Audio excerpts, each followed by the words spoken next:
So ayun guys, no, ka-out lang natin. Bumili tayo ng mga something na pangangailangan natin dahil araw-araw tayo guys nagtatrabaho dito sa isang hotel dito sa Boracay, no? At syempre pag uwi natin, kailangan natin pumunta sa mga bagay-bagay na pwede natin gamitin sa pang-araw-araw. Naalala nyo ba guys yung nag-trending na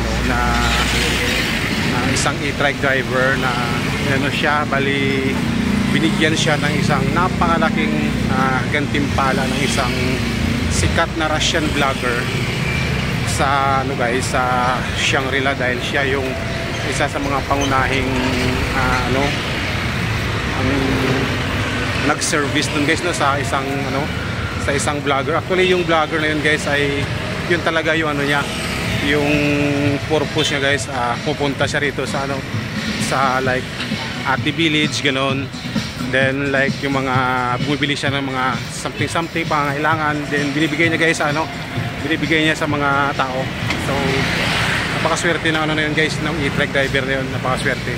Aside sa pera na binigay sa kanya, binigyan rin siya ng mga gamit, saka pinakain pa siya guys doon sa Shangri-La, o diba? So dito guys sa Boracay, no, kung mabait ka talaga guys na driver, din yung paniningil mo talaga guys sa mga turista is yung tama lang, yung sakto lang talaga guys, na fair lang talaga na pag-treat mo sa kanila, din kunting kwento-kwentuhan lang, talagang makukuha mo yung loob guys ng mga tao na yung sinasakay. Meron ka talaga guys meron ka talagang gantimpala na makukuha tulad nung isang driver, di ba? Mabait daw siya. Then after nun guys, no, may mga video na rin na lumabas na yun nga, ganun daw yung ugali ng driver na yun. So wag na tayo dun guys sa mali na or sa bad na next na video. Doon lang tayo guys sa kabutihan na ginawa niya dito sa sa isla ng Boracay, sa isang tourist, isang foreigner. Doon na tayo, no guys, no, dahil binigyan siya ng gano'n na na treat ng isang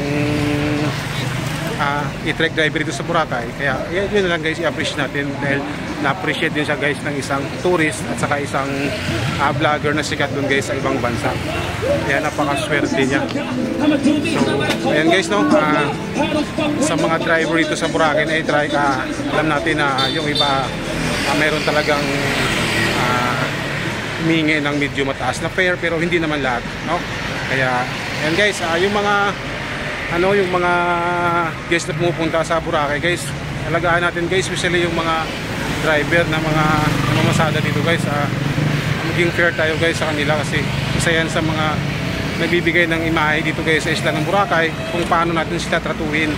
Kasi kung parati na lang ganito yung Boracay na may mga maling image or maling